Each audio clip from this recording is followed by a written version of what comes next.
বাংলাদেশের সর্বশেষ গুরুত্বপূর্ণ আপডেট সংবাদ আপনাকে স্বাগত। শুরুতেই সংবাদ শিরোনাম, পরে বিস্তারিত। শুরুতেই জানিয়ে দিব, হাসিনার পতনের পর 60% বাজার হারিয়েছে ভারতের কলকাতা।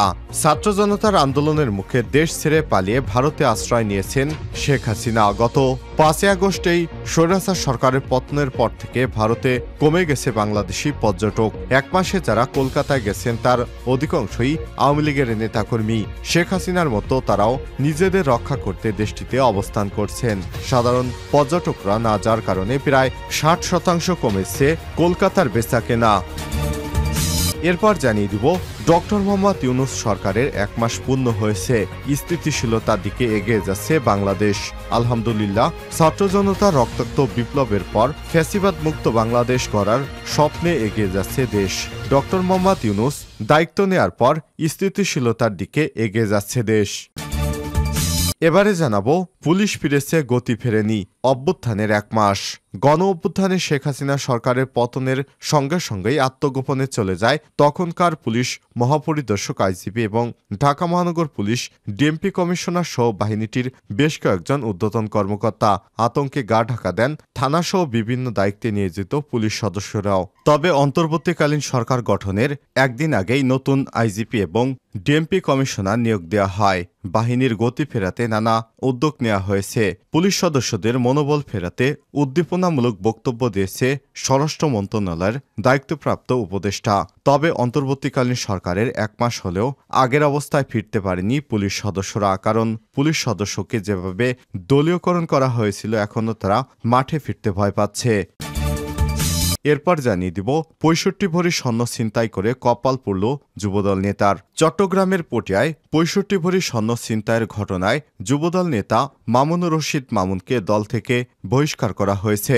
চট্টগ্রাম কক্সবাজার মহাসড়কের পটিয়া বাইপাস রোডে যাত্রীবাহী বাসের গতিরোধ করে স্বর্ণালংকার ছিনতাইয়ের এই চাঞ্চল্যকর ঘটনাটি ঘটে। এদিকে বৈষম্য বিরোধী ছাত্র জনতার নামে মামলা করল বিএনপির নেতারা। বৈষম্য বিরোধী ছাত্র জনতার আন্দোলনে অংশ নেওয়া 22 জন শিক্ষার্থীর নামে মামলা দায়ের করেছে রংপুরের পীরগাছা উপজেলা বিএনপির আহ্বায়ক আমিনুল ইসলাম রাঙা। এই ঘটনার প্রতিবাদে শনিবার বিকাল থেকে থানার সামনে সড়কে বিক্ষোভ সহ অবস্থান কর্মসূচি পালন করছে সাধারণ ছাত্র জনতা। মামলার বিষয়টি নিশ্চিত করেছে পীরগাছা থানার ওসি সুশান্ত কুমার সরকার। এবং সর্বশেষ জানিয়ে দিব, মধ্যপ্রদেশে প্রকাশ্যে রাস্তায় নারীকে ধর্ষণ, বাঁচাতে না এসে করা হয় ভিডিও।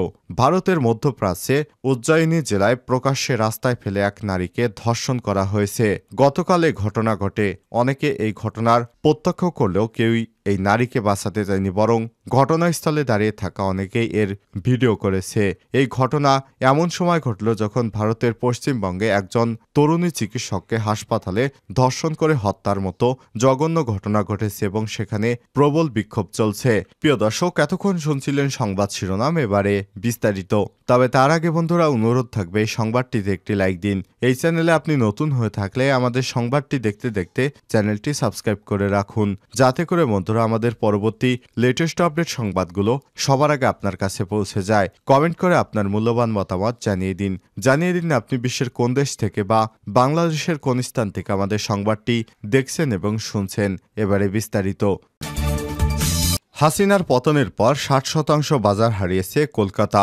ছাত্র জনতার আন্দোলনের মুখে দেশ ছেড়ে ভারতে পালিয়ে আশ্রয় নিয়েছে সাবেক প্রধানমন্ত্রী শেখ হাসিনা। গত 5 আগস্টেই স্বৈরাচার সরকার পতনের পর থেকে ভারতে কমে গেছে বাংলাদেশি পর্যটক। গত 1 মাসে যারা কলকাতায় গেছেন তার অধিকাংশই আওয়ামী লীগের নেতাকর্মী। শেখ হাসিনার মতো তারাও পালিয়ে নিজেদের রক্ষা করতে দেশটিতে অবস্থান করছেন।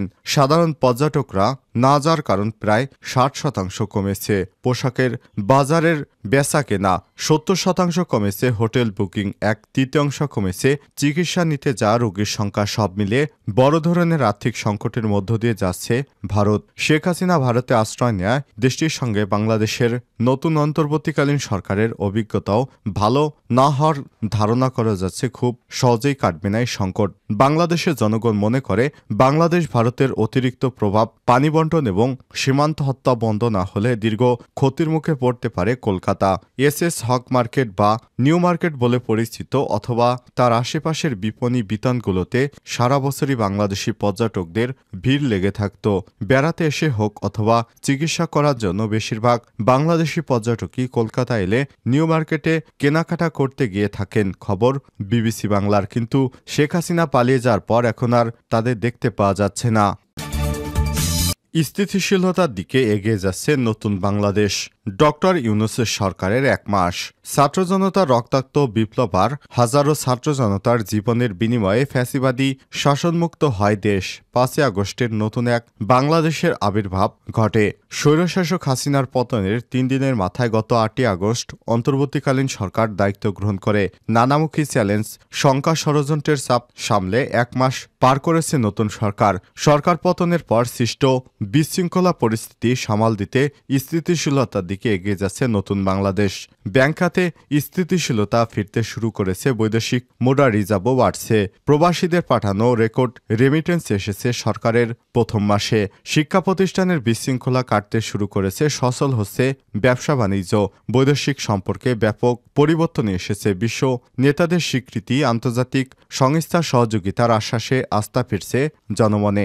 ১ মাস কোনো মূল্যায়নের সময় নয়, তবে এ পর্যন্ত নেওয়া সরকারের উদ্যোগ সন্তোষজনক। সামনে আরও কাজ করতে হবে। সামনে ১ থেকে ২ মাসের মধ্যে মানুষের আস্থা ফেরানোর মতো আরও উদ্যোগ দৃশ্যমান করতে হবে।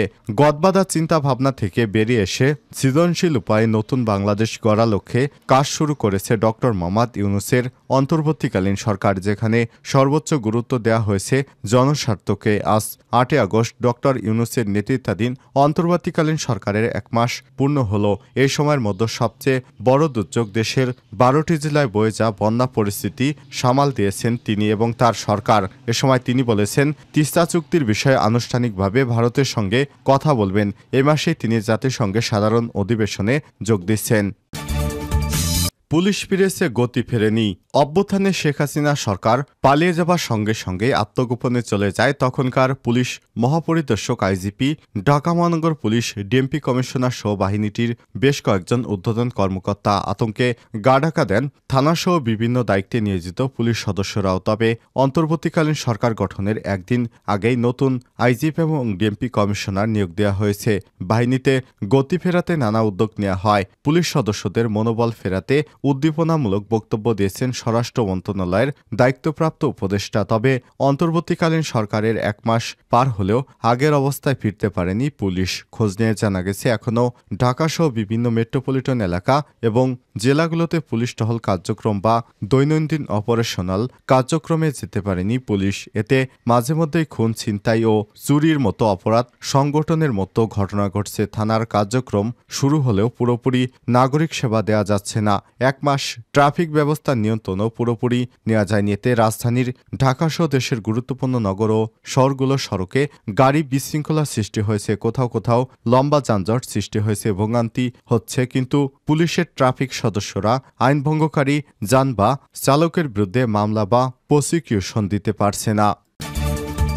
৬৫ ভরি স্বর্ণ ছিনতাই, কপাল পুড়ল যুবদল নেতার। চট্টগ্রামের পোঠায় ৬৫ ভরি স্বর্ণ ছিনতাইয়ের ঘটনায় যুবদল নেতা মামুনুর রশিদ মামুনকে দল থেকে বহিষ্কার করা হয়েছে। চট্টগ্রাম কক্সবাজার মহাসড়কের পটিয়া বাইপাস রোডে যাত্রীবাহী বাসের গতিরোধ করে স্বর্ণ ছিনতাইয়ের এই চাঞ্চল্যকর ঘটনা ঘটে।